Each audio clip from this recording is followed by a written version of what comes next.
모든 것이 합력하여 선을 이루시는 참 좋으신 하나님, 오늘도 부족한 저희들을 주님의 보좌 앞에 나와 예배드리게 하시니 감사와 찬송을 올려드립니다. 특별히 오늘은 총회 선교주일로 섬기게 하심을 감사드립니다.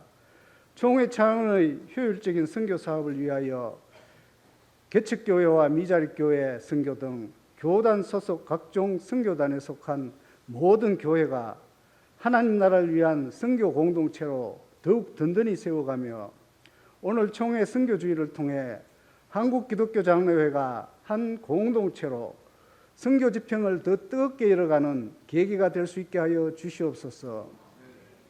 사랑의 주님, 지난 한 주간의 세상살이 가운데 범했던 우리의 죄를 고백합니다.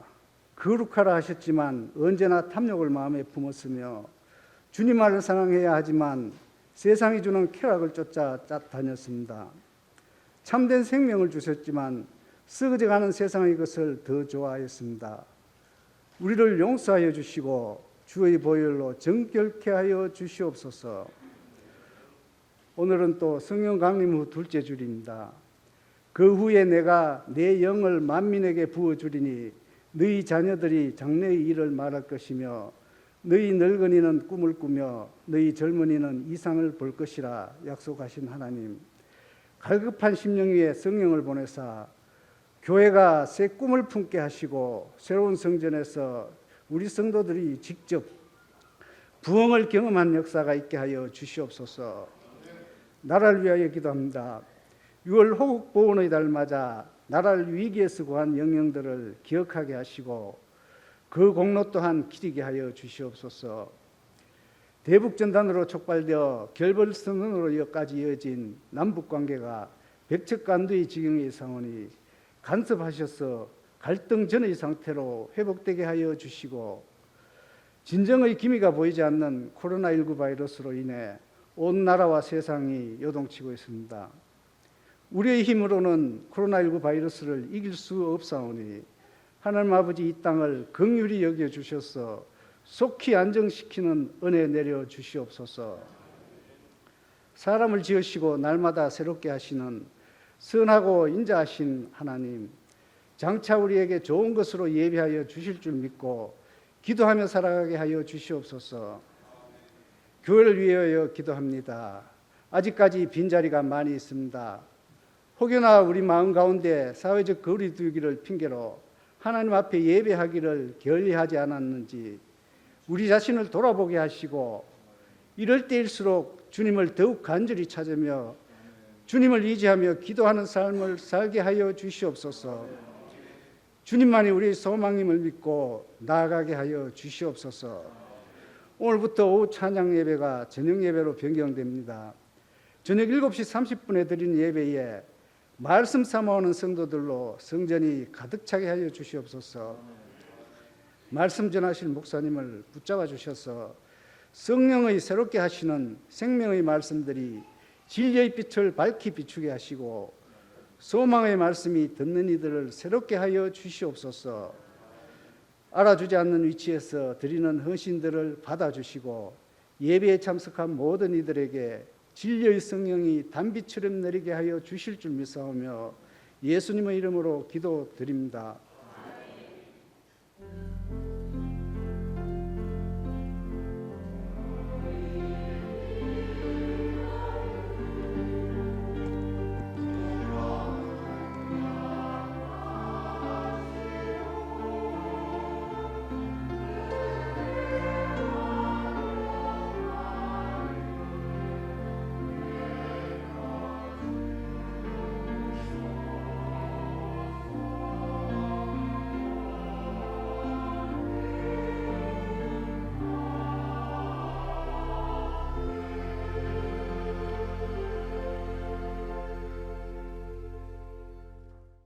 시편 139편 말씀입니다.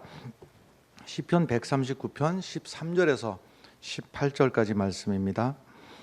주께서 내 장을 지으시며 나의 모태에서 나를 만드셨나이다. 내가 주께 감사함은 나를 지으심이 심히 기묘하심이라. 주께서 하시는 일이 기이함을 내 영혼이 잘 아나이다. 내가 은밀한 데서 지음을 받고 땅의 깊은 곳에서 기이하게 지음을 받은 때에 나의 형체가 주의 앞에 숨겨지지 못하였나이다. 내 형질이 이루어지기 전에 주의 눈이 보셨으며 나를 위하여 정한 날이 하루도 되기 전에 주의 책에 다 기록이 되었나이다. 하나님이여, 주의 생각이 내게 어찌 그리 보배로우신지요, 그 수가 어찌 그리 많은지요. 내가 세려고 할지라도 그 수가 모래보다 많도소이다. 내가 깰 때에도 여전히 주와 함께 있나이다. 아멘.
여러분들도 그러셨는지 모르겠습니다만은 찬양을 듣는데 제 마음이 뜨거워졌습니다. 감사해요. 오늘 말씀 제목이 주로 말씀 제목을 성경 말씀, 성구에 있는 말씀 중에서 정해서 이렇게 합니다마는 오늘은 내 이름 아시죠? 이 성구에 있지는 않습니다. 성경 말씀 가운데 있지는 않은데 내 이름 아시죠? 하고 물음표가 되어 있습니다. 내 이름 아시죠? 하고 물어보는 겁니다. 이름에 대해서 제가 인상적이었던 것은 고등학교 졸업하고 상당한 시간이 지나서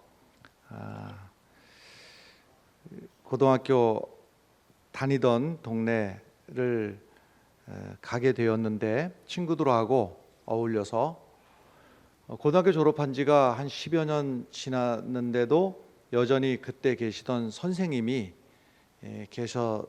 그래서 이분이 대문을 나서시면서 쳐다보시면서 첫 마디가 야 홍경표 하는 거였어요.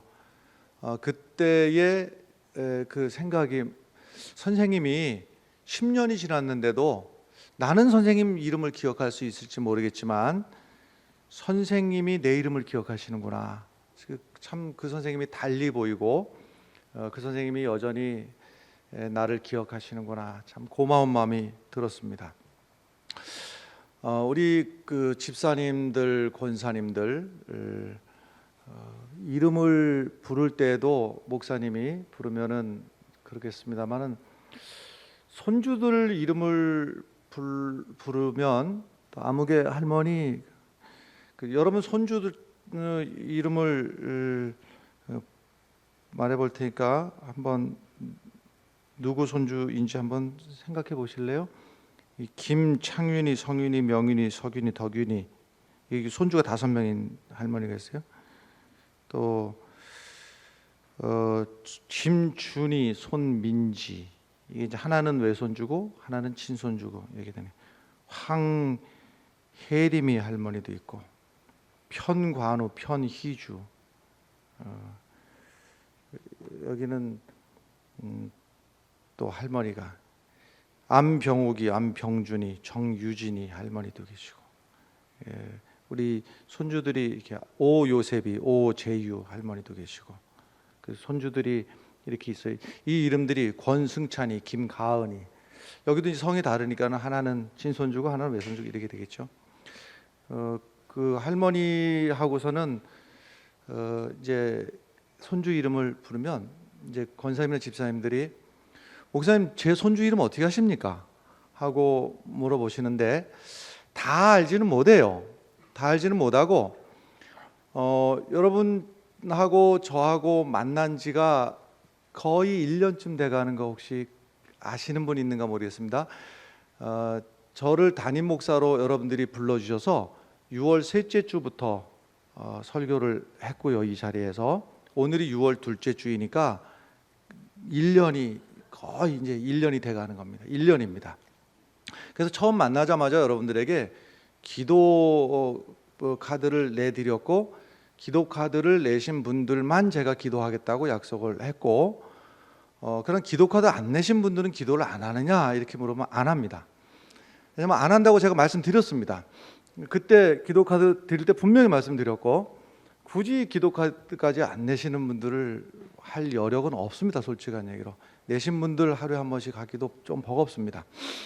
그러다 보니까는 그 기도 카드 중에 어떤 분은 뭐 특별한 그 어떻게 쓰라고 뭐 이렇게 설명을 안 했습니다만은 손주 이름들을 써놓으신 분들이 있어요. 손주들도 여러 명이지만 그 중에서 다도 아니고 또 안무게만 이렇게 써놓으신 분들이 있어요.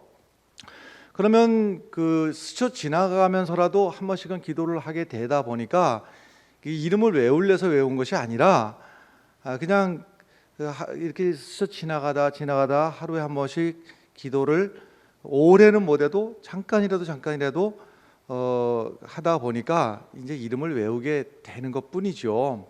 그러면 이제 그제서야 우리 목사님이 내 손주 이름도 아시는구나 이렇게 생각을 하고 좋게 생각을 하시죠. 그 손주 이름을 얘기를 하면. 그런데 말입니다, 여러분. 그 목사님이 내 손주 이름 또는 내 이름을 안다고 해도 뭐 좋은 일일 터인데, 하나님께서 내 이름을 아신다. 이 많은 사람 중에서 하나님이 내 이름을 아실까? 아신다는 거예요.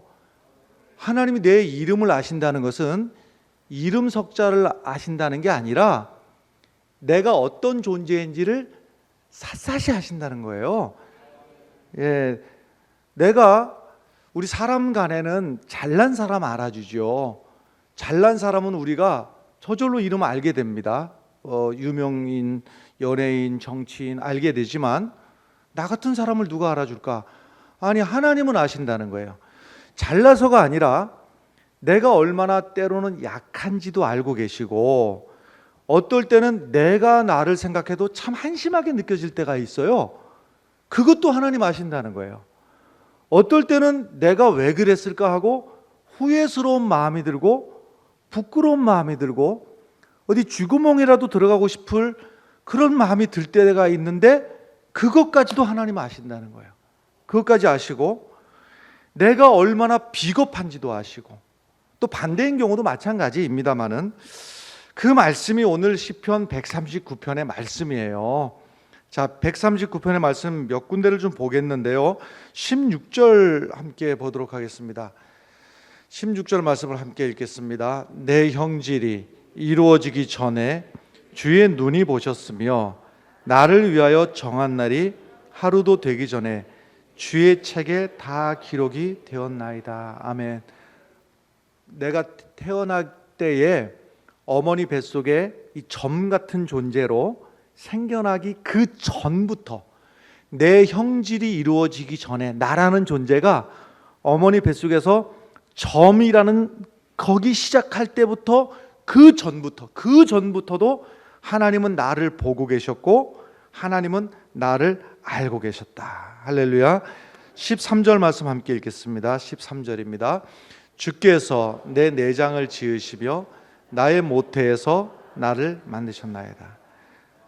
나를 만든 것이 물론 어머니 몸을 통해서 아버지 몸을 통해서 우리가 생겨났지만 나를 만드신 그분이 누구인가면 하나님이 나를 만드셨는데 여기서 내장이라고 하는 것은 꼭 우리가 아는 내장만이 아니라 우리 하나하나를 다 하나님이 만들었다는 거예요. 내 눈도 하나님이 만들고 코도 하나하나를 내 심장도 내 발가락도 하나님이 하나하나를 다 만드셨으니 나를 누가 제일 잘할까? 여러분 자식 키우다 보면은 그런 소리 하지요. 쟤는 내가 낳지만 내가 제 속을 모르겠어 이런 소리 하시지요. 모르는 게 맞아요. 몰라요. 엄마가 낳지만 어떻게 알아요? 근데 누가 아신다고요? 하나님이 만드신 거예요. 어머니의 몸을 통해서 난 것이고 누가 만든 것이냐면 하나님이 만드셨으니 하나님이 그 속을 제일 잘 아신다. 할렐루야. 그 잘 아신다는 내용이 1절부터 쭉 나오는데 먼저 1절 말씀 함께 읽겠습니다. 여호와여 주께서 나를 살펴보셨으므로 나를 아시나이다. 하나님이 나를 아시는데 어떻게 아시는가가 2절부터 쭉 설명이 나와 있어요. 2절 말씀 시작. 주께서 내가 앉고 일어섬을 아시고 멀리서도 나의 생각을 밝게 하시. 내가 앉는 것, 일어서는 것, 멀리서도 내 생각까지, 내 생각도 아셔요. 내 생각이 무슨 생각이 들지 나도 몰라. 나도 조금 있다가 기분 나쁠지 좋을지 나도 모르지만 하나님은 내 생각도 아신다. 할렐루야. 계속 3절의 말씀 읽어요. 나의 모든 길과 내가 눕는 것과 살펴보셨으므로 나의 모든 행위를 익히 아시오니. 내가 가는 모든 길을 아시고 내가 때로는 누워 있을 때에 그것도 아시고 나를 살펴보시고 나의 모든 행위를 아시고. 한 절만 더 읽어요. 4절 말씀 시작. 여호와여 내 혀의 말을 알지 못하시는 것이 하나도 없으시니이다. 아멘. 때론 내가 내 혀에서 하는 말, 내가 하는 말, 그 말도 주님께서는 아신다라는 거예요. 그럼 나를 아실 뿐만이 아니라 주님하고 나하고 관계가 어떤 관계이냐 하면 이 시가 시편 139편은 다윗이 지은 시인데 아마도 다윗의 말년에 지은 시 같아요. 말년에 인생 이런 저런 일 다 겪어보고 나서 인생을 돌이켜보니까 하나님하고 나하고가 어떤 관계인가 이거를 깨달아 알은 거예요. 노년에 알은 거예요. 하나님이 나를 잘 아신다. 나를 잘 아실 뿐만이 아니라 하나님은 또한 나와 언제고 나와 함께 하시는 분이시구나. 그게 이제 8절 말씀부터가 쭉 있거든요. 8절 말씀을 같이 읽어볼까요? 8절 시작. 내가 하늘에 올라갈지라도 거기 계시며 수월에 내 자리를 펼지라도 거기 계시나. 이게 상징적인 의미도 있어요. 내가 하늘로 올라갈지라도 위로. 말하자면 내가 어떨 때 말이죠, 천국 같은 삶을 살 때가 있죠. 하늘로 올라가는 것 같은. 그럴 때도 주님이 나와 함께 하실 뿐만이 아니라 수월에 내 자리를 펼지라도. 수월에 대한 해석이 필요합니다만은 그냥 우리 쉽게 지옥이라고 이해합시다. 그냥 지옥 같은 삶. 우리가 살다 보면 어떤 환경에서는 천국같이 느낄 때가 있고 어떨 때는 지옥처럼 힘든 삶을 살아갈 때도 있지요. 그래서 내가 천국을 사나 지옥을 사나, 그러면 우리는 지옥 같은 곳에서는 하나님은 없을 것 같은데 아니에요. 거기도 주님께서 나와 함께 하신다는 사실. 할렐루야. 그 다음에 9절 말씀 넘어가서 계속 읽어보겠습니다. 내가 새벽 날개를 치며 바다 끝에 가서 거주할지라도 거기서도 주의 손이 나를 인도하시며 주의 오른손이 나를 붙드시리이다. 아멘. 바다 끝에 가서, 새벽 날개를 치며 바다 끝에 가서, 이 말씀은 설마 여기는 주님 없겠지 하는 데가 없다는 거예요. 내가 다른 사람의 눈을 피해서 숨는다 하더라도요, 거기에, 그리고 다른 사람에게 버림받아서 나 혼자 외톨이가 된 것 같은 그 자리에서도 누구는 계시는가 하면 주님은 나와 함께 하시는 거예요. 그 자리에서. 할렐루야. 여러분, 야곱이 집을 떠나게 됐는데 무엇을 잘해서 집을 떠난 게 아니라 아버지한테 사기치다가, 형한테 사기치다가 들통이 나가지고 집에 있을 수가 없어갖고 쫓겨났어요. 여러분, 살다 사기를 쳐도 지 아버지한테 사기치고 지 형한테 사기쳤다는 사람 봤어요? 못돼 먹었지요. 못돼 먹었어요. 그 집에 쫓겨난 거예요. 그래가지고 오갈 데가 없으니까 외삼촌 집을 가던 중에 가다가 광야에서 밤을 지새우게 되었는데, 여기서 보세요. 신세가 지가 생각해도 잘한 게 없고 아무리 생각해도 이것은 나쁜 짓이었고 비난을 받아 마땅하고, 누가 비난을 한다 하더라도 받아들여야 돼요. 너 잘못했다고 10사람이 말을 해도 변명할 여지가 없어요. 버림받은 거죠. 아무도 도와줄 사람도 없죠. 편들어줄 사람도 없죠. 그러나 그 순간에 여러분, 남들은 다 나를 버릴지라도 그 순간에 찾아오시는 분이 계시는데, 창세기 28장 13절 말씀부터 보면 여호와께서 그 위에 서서, 야곱이 잠을 자는데 사닥다리가 쫙 꿈에 보이고 그 사닥다리에 천사가 오르락내리락 하는데 그 위에서 여호와께서 그 위에 서서 이르시되 나는 여호와니 너의 조부 아브라함의 하나님이요 이삭의 하나님이라. 내가 누워있는 그 땅을 내가 너와 내 자손에게 주리라.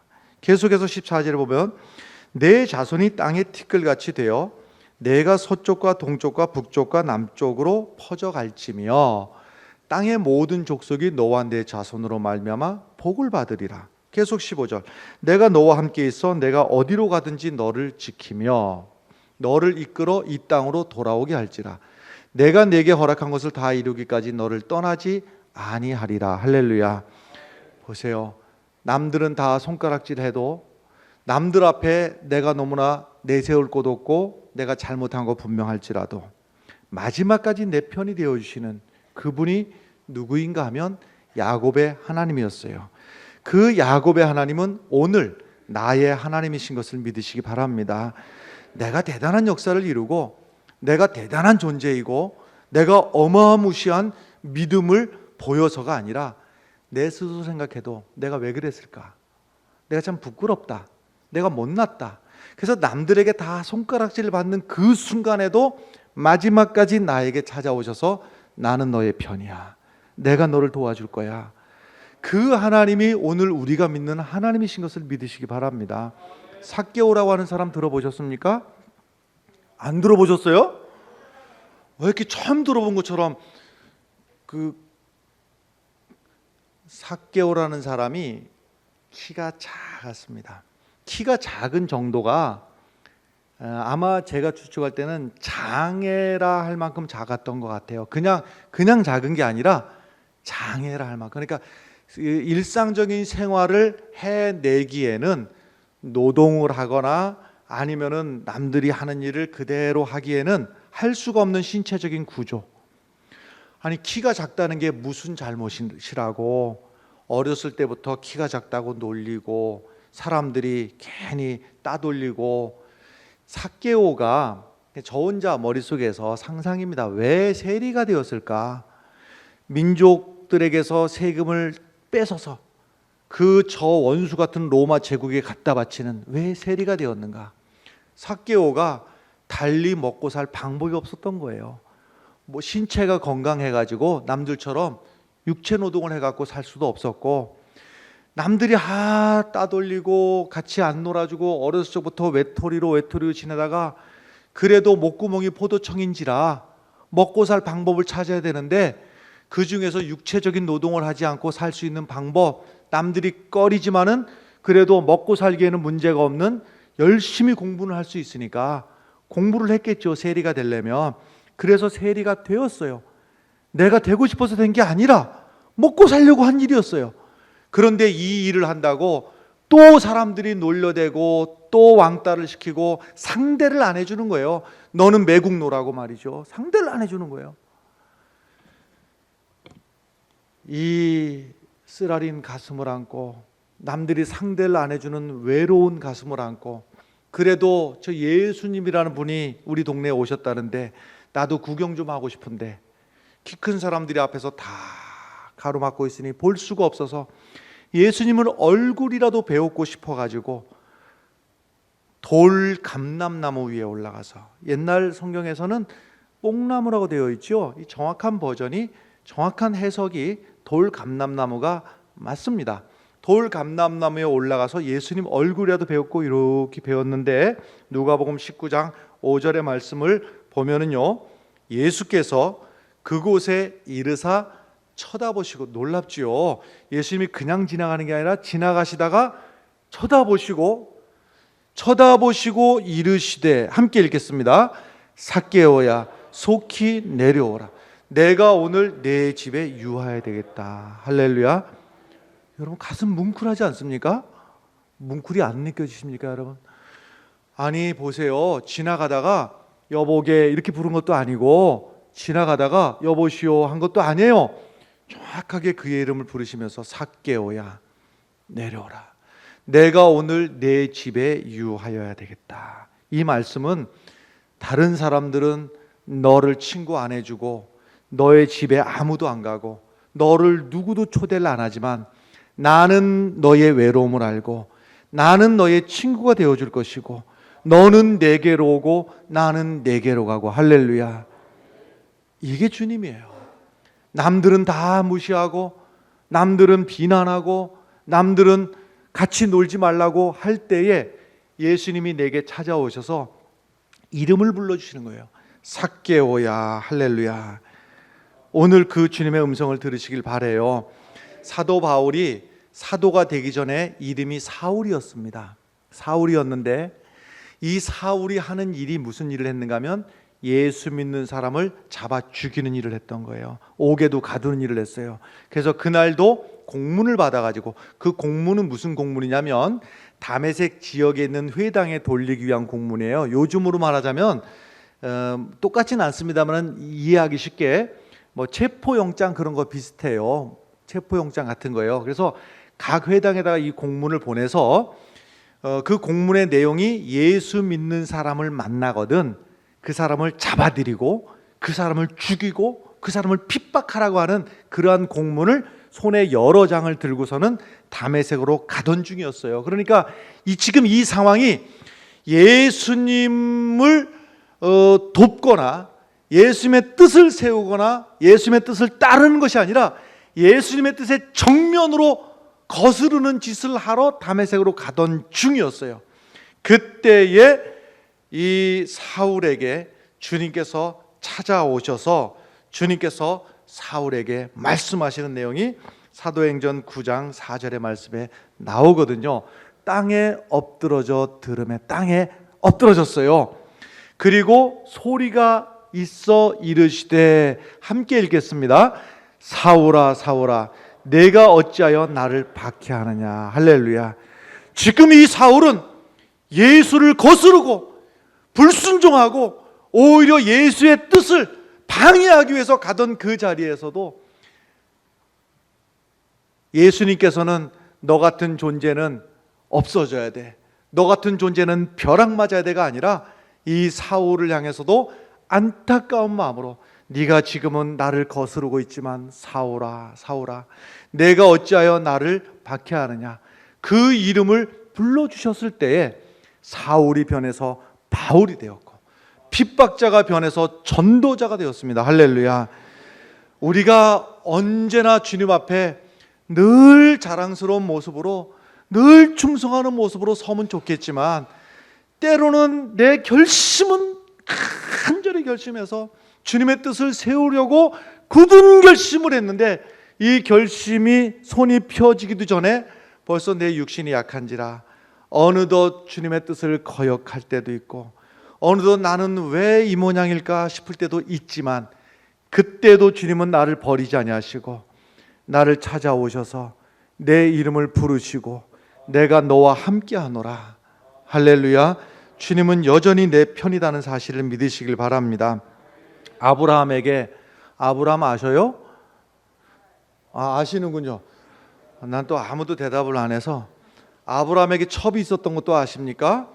예, 하갈이라고 하는 첩이 있었는데, 하갈이 첩이 되고 싶어서 첩이 아니고, 이 주인 영감 마님들이 늙어가지고 자식을 못 낳으니까 자기들끼리 쑥덕쑥덕 하더니만, 영감 마누라, 아무래도 우린 늙어서 아들을 못 낳겠지, 저 젊은 애라도 데려다가 아들을 낳으면 어쩔까. 주인이 시키니까는 자기의 뜻에 의해서가 아니라 어거지로 첩이 된 거예요.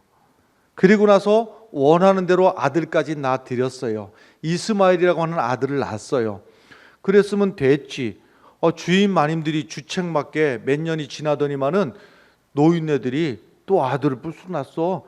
그래서 아브라함이 자기 본래 아내 사라를 통해 가지고 이삭이라고 하는 아들을 또 낳았다 이 말이에요.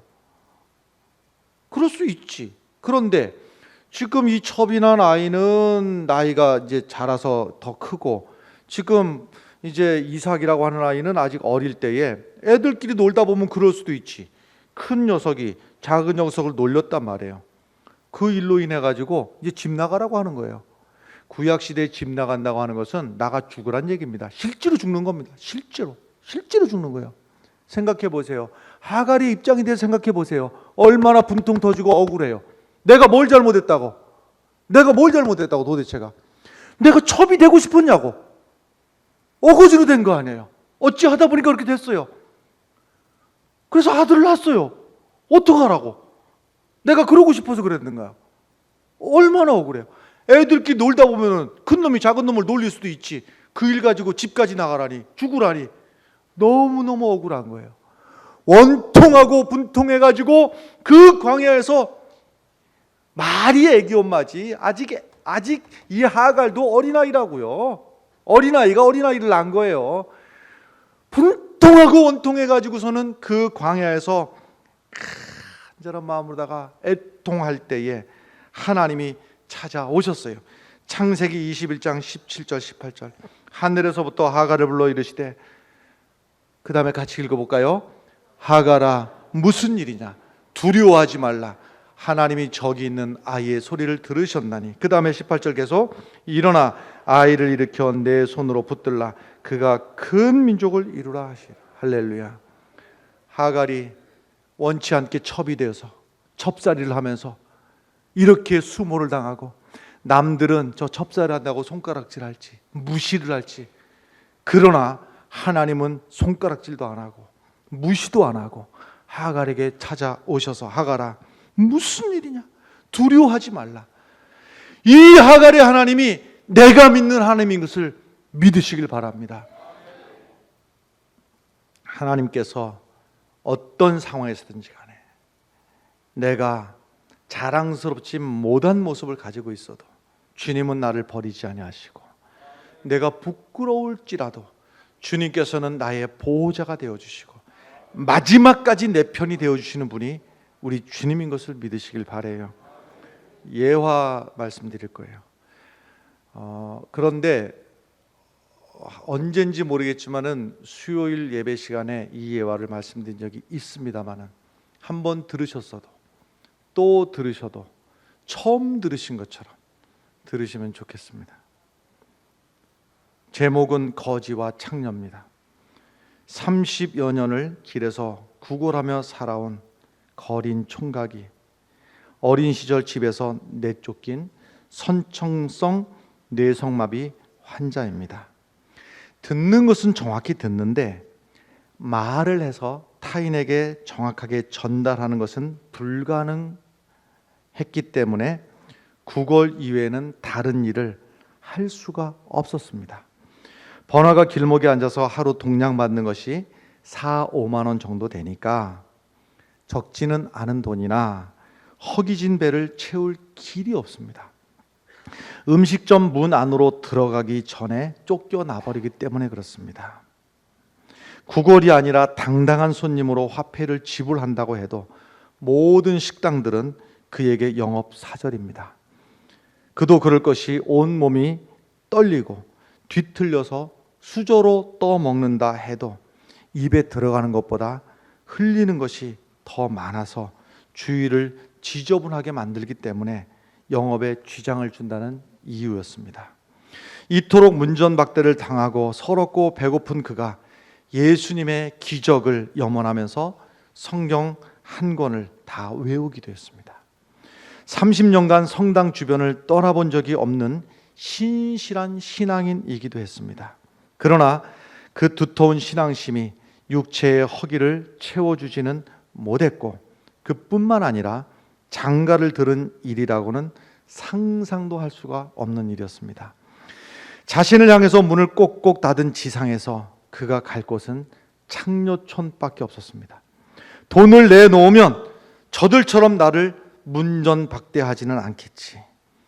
그리고 이 거리는 창녀촌에 가서 어울리지도 않게 음식을 내놓으라고 주문을 했습니다.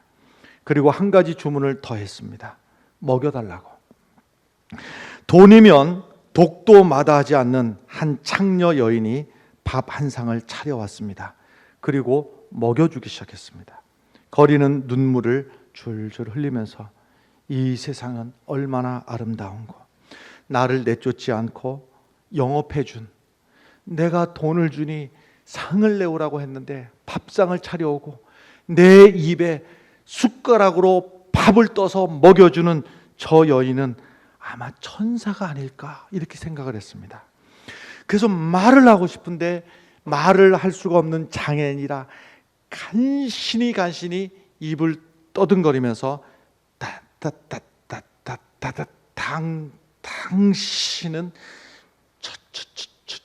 천사야 하고 간신히 말을 했어요. 이 말을 알아듣는 창녀는 깜짝 놀랐습니다. 문 남성의 천대와 사회의 냉담을 받던 내가 천사라니. 거리는 당신이 천사라고 우겼습니다. 일생 처음 듣는 이 고상한 말에 창녀는 감격했고 이 감격이 눈물이 되어서 흘렀습니다. 창녀를 천사라고 말하는 당신이야말로 천사라고, 아니 당신이 천사라고, 아니 당신이 천사라고 둘이서 서로 고백을 하다가 나의 천사, 나의 천사, 이 두 사람이 성당에서 하객 400명쯤이 모여서 축복하는 가운데서 결혼식을 올렸습니다. 그들은 장사를 하면서 살게 되었습니다. 문전박대를 당하지 않고도 매일 밥을 먹여주는 아내가 있어서 거리는 이 세상은 에덴 동산이라고 찬양을 하며 살아갑니다. 온갖 수모를 당하지 않고도 살림하면서 떳떳하게 살아갈 수 있는 이 여인은 이제 남성들을 저주하지 않고 한 남성을 진정으로 사랑하며 살아가는 하루하루가 축제요 잔치라고 하면서 살아가고 있습니다. 이 사람들을 이토록 새롭게 한 것이 누구일까? 거린을 구한 것은 사회 복지 정책도 아니고 자선도 아니고 교회도 아니었습니다. 창녀가 이 거린을 구원했습니다. 창녀를 구한 것은 율락 방지법도 아니고 성직자도 아니고 상담자도 아니고 바로 거린이 이 여인을 구원했습니다. 김춘수 시인의 꽃이라고 하는 시가 있습니다. 내가 그의 이름을 불러주기 전에는 그는 다만 하나의 몸짓에 지나지 않았다. 내가 그의 이름을 불러주었을 때 그는 나에게로 와서 꽃이 되었다. 내가 그를 꽃이라고 부를 때 그는 꽃이 되었던 거예요. 창녀를 창녀라고 부르니까 창녀였던 것이고 창녀를 천사라고 부를 때 이 여인은 천사가 되었던 거예요. 할렐루야. 여러분, 하나님은 나를 내가 생각해도 내가 한심하고 내가 생각해도 내가 왜 이 모양일까 싶을 때가 있잖아요. 그래도 주님은 찾아오셔서 나에게 뭐라고 말씀하시는가 하면 너는 내 자녀라고, 너는 존귀한 자라고, 내가 너를 위해서 피를 흘렸노라고, 너는 내 것이라고 주님께서 나에게 내 이름을 불러주시는 분이 우리 주님인 것을 믿으시길 바랍니다. 종종 나를 알아주는 사람이 아무도 없어서 나 같은 존재가 이 세상에 필요할까 할 때가 있잖아요. 그러나 주님께서는 나를 기억하시고 내 이름을 불러주시는 거예요. 나도 열심히 살아보려고 나름대로 노력했어요. 근데 어느 날 문득 내 손을 보니까는 이루어진 것 하나도 없이 빈손이 빈털털인 내 모습을 바라보면서 너무나 허탈해할 때, 그때도 주님께서는 나를 찾아와 주시어서 아니라고, 내가 너의 축복이고 내가 너의 기업이고 내가 너의 상급이라고 내 이름을 불러주시면서 찾아오시는 그분이 우리의 하나님이에요. 어떨 때는 내 자존심마저도, 마지막 남은 요만한 자존심마저도 다 모래성처럼 무너지고 나라는 존재가 무엇인가, 내 존재감을 나도 모르는 그때도 주님께서 나에게 찾아오셔서 아니라고, 네가 얼마나 존귀한 존재인지 모른다고 내 이름을 불러주시는 그분이 내가 믿는 하나님이에요. 할렐루야. 누가 내 아픔을 알겠어요? 내 눈물을 누가 알겠어요? 아니라고, 주님께서는 내가 너의 눈물을 알고 내가 너의 아픔을 안다고 찾아와 주시어서 내 이름 석자를 불러주시는 분이 우리가 믿는 하나님이요, 우리가 믿는 예수 그리스도이시오. 여러분, 내가 누굴 믿고 살아갈까? 내가 의지할 사람 하나도 없어서 서 있기조차 힘들 때에도 아니라고, 내가 너의 후원자이고 마지막까지 나는 너와 함께 할 거라고 내 이름을 불러주시는 분이 하나님이세요. 여러분, 주님께서 내 이름 아시는 것을 믿으십니까? 내 이름 아실까요? 우리 내 이름 아시죠? 토미 워커라는 분이 만든 찬송인데 너무 좋은 찬송이에요. 이 찬송 함께 좀 부르시면 좋겠습니다. 나를 지으신 주님 내 안에 계셔, 처음부터 내 삶은 그의 손에 있었죠. 찬송 함께 하시겠습니다. 우리 두 손을 가슴에 안고 주님께서 내 이름을 아시리라 확신하면서 이 찬송을 부르시겠어요?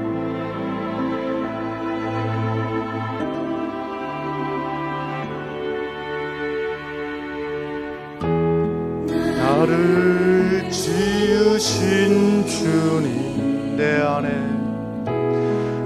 안에 계셔, 처음부터 내 삶은, 처음부터 내 삶은 그의 손에 있었죠. 내 이름 아실까? 내 이름 아시죠? 내 모든 생각도 내 흐르는 눈물 그가 닦아주셨죠. 그는 내 아버지이십니다. 그는 내 아버지, 나는 주님의 것, 난 그의 소유. 내가 어딜 가든지, 내가 어딜 가든지 날 떠나지 않죠. 주님 내 이름 아시죠? 내 이름 아시죠? 내 모든 생각도 아바라 부를 때 그가 들으시죠.